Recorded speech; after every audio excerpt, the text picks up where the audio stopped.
ಸ್ನೇಹಿತರೆ ನಮಸ್ಕಾರ. Red button ಚಾನಲ್ಗೆ ಸ್ವಾಗತ. ನೀವಿನ್ನೂ ಕೂಡ ನಮ್ಮ ಚಾನಲನ್ನು ಸಬ್ಸ್ಕ್ರೈಬ್ ಮಾಡಿಕೊಳ್ಳದೇ ಇದ್ದರೆ ದಯವಿಟ್ಟು ಈ ಕೂಡಲೇ ನಮ್ಮ ಚಾನಲನ್ನು ಸಬ್ಸ್ಕ್ರೈಬ್ ಮಾಡಿಕೊಳ್ಳಿ. ಹಾಗೆಯೇ ಲೈಕ್ ಮಾಡಿ, ಶೇರ್ ಮಾಡಿ. ನಮ್ಮ ಕಾರ್ಯಕ್ರಮಗಳ ಬಗ್ಗೆ ನಿಮ್ಮ ಅನಿಸಿಕೆ ಅಭಿಪ್ರಾಯಗಳನ್ನು ಕಮೆಂಟ್ ಮಾಡುವ ಮೂಲಕ ನಮಗೆ ತಿಳಿಸಿ. ಇವತ್ತು ಮನೆಯವರು ಬೆಳ್ಳಂಬೆಳಗ್ಗೆ ಕಂಡ ಅದೊಂದು ದೃಶ್ಯ ಇಡೀ ನಗರದ ಜನರನ್ನೇ ಬೆಚ್ಚಿ ಬೀಳಿಸಿತ್ತು. ಕಾಡಿನಲ್ಲಿ ಇರಬೇಕಿದ್ದ ಡೇಂಜರ್ಸ್ ಕಿಲ್ಲರ್ ಮನೆಯೊಳಗೆ ಎಂಟ್ರಿ ಕೊಟ್ಟಿತ್ತು. ಸುದ್ದಿ ತಿಳಿದು ಫೀಲ್ಡ್ಗಿಳಿದ ಅರಣ್ಯ ಅಧಿಕಾರಿಗಳ ಪಡೆ ಕೊನೆಗೂ ಡೇಂಜರ್ಸ್ ಕಿಲ್ಲರ್ ಪ್ರಾಣಿಯನ್ನ ಲಾಕ್ ಮಾಡಿದ್ದಾರೆ. ಬೆಚ್ಚಿ ಬಿದ್ದಿದ್ದ ಜನರು ಕೊನೆಗೆ ನಿಟ್ಟುಸಿರು ಬಿಟ್ಟಿದ್ದಾರೆ. ಅರವಳಿಕೆ ನೀಡಿ ಚಿರತೆ ಲಾಕ್ ಮಾಡಿದ ಅಧಿಕಾರಿಗಳು, ಸ್ಥಳೀಯರು ನಿಟ್ಟುಸಿರು. 1 ನಿಮಿಷ ಆಚೆ ಈಚೆ ಆಗಿದ್ದರೂ ಸಹ ಆ ಮನೆಯಲ್ಲಿ ಮಾತ್ರ ಘೋರ ದುರಂತವೊಂದು ನಡೀತಾ ಇತ್ತು.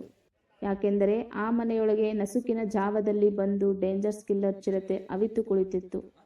ಮನೆಯವರ ಅದೃಷ್ಟವೋ ಏನೋ, ಅವರದೇ ಹಳೆಯ ಮನೆಯೊಂದರಲ್ಲಿ ಅವಿತು ಕುಳಿತಿದ್ದ ಚಿರತೆ ಕಣ್ಣಿಗೆ ಬಿದ್ದಿದೆ. ಹಾವೇರಿ ಜಿಲ್ಲೆಯ ರಾಣೆಬೆನ್ನೂರು ಪಟ್ಟಣದ ನಾಡಿಗೇರ್ ಓಣೆಯ ಮನೆಯೊಂದರಲ್ಲಿ ಚಿರತೆ ಪ್ರತ್ಯಕ್ಷವಾಗಿತ್ತು. ಈ ಓಣೆಯಲ್ಲಿರುವ ನಾಗರಾಜ್ ಕಾಕೆ ಎಂಬುವರ ಹಳೆಯ ಮನೆ ಇದೆ. ನಸುಕಿನ ಜಾವ ಬಂದ ಚಿರತೆ ಹೀಗೆ ಬಿಂದಾಸಾಗಿ ಮಲಗಿತ್ತು. ಬೆಳಕು ಆಗುತ್ತಿದ್ದಂತೆ ಹಳೆ ಮನೆಯೊಳಗೆ ಬಂದು ನೋಡಿದಾಗ ಚಿರತೆ ಕಣ್ಣಿಗೆ ಬಿದ್ದಿದೆ.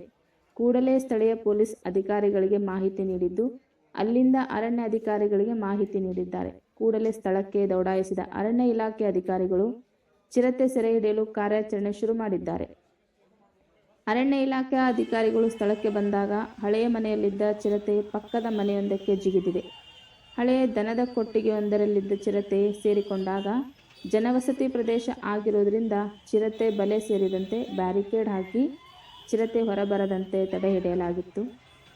ಚಿರತೆಯ ಚಲನವಲನ ಅರಿತು ರೈಫಲ್ ಮೂಲಕ 2 ಡಾಟ್ ಅರವಳಿಕೆಯನ್ನು ಇನ್ಜೆಕ್ಟ್ ಮಾಡಿದ್ದಾರೆ. ಕೆಲ ಹೊತ್ತಿನ ಬಳಿಕ ಚಿರತೆ ಮೂರ್ಛೆ ಹೋಗಿದ್ದು, ಬಳಿಕವಷ್ಟೇ ಚಿರತೆಯನ್ನು ಬೋನಿಗೆ ಶಿಫ್ಟ್ ಮಾಡಲಾಗಿದೆ. ಸೆರೆ ಸಿಕ್ಕಿರುವ ಚಿರತೆ 2-3 ವರ್ಷದಾಗಿದ್ದು, ಸದ್ಯ ಗದನ ವನ್ಯಜೀವಿ ಪ್ರಯೋಗಾಲಯಕ್ಕೆ ಶಿಫ್ಟ್ ಮಾಡಲಾಗಿದೆ. ಅರಣ್ಯ ಅಧಿಕಾರಿಗಳ ಜೊತೆ ಚರ್ಚಿಸಿ ಮುಂದಿನ ಕ್ರಮ ಕೈಗೊಳ್ಳುವುದಾಗಿ ಅಧಿಕಾರಿಗಳು ತಿಳಿಸಿದ್ದಾರೆ. ಒಟ್ಟಿನಲ್ಲಿ ಬೆಳಗ್ಗೆಯಿಂದಲೇ ಸ್ಥಳೀಯರಲ್ಲಿ ಆತಂಕ ಮೂಡಿಸಿದ್ದ ಚಿರತೆ ಸೆರೆಯಾದ್ದರಿಂದ ಕೊನೆಗೂ ನಗರದ ಜನತೆ ನಿಟ್ಟುಸಿರು ಬಿಟ್ಟಿದ್ದಾರೆ.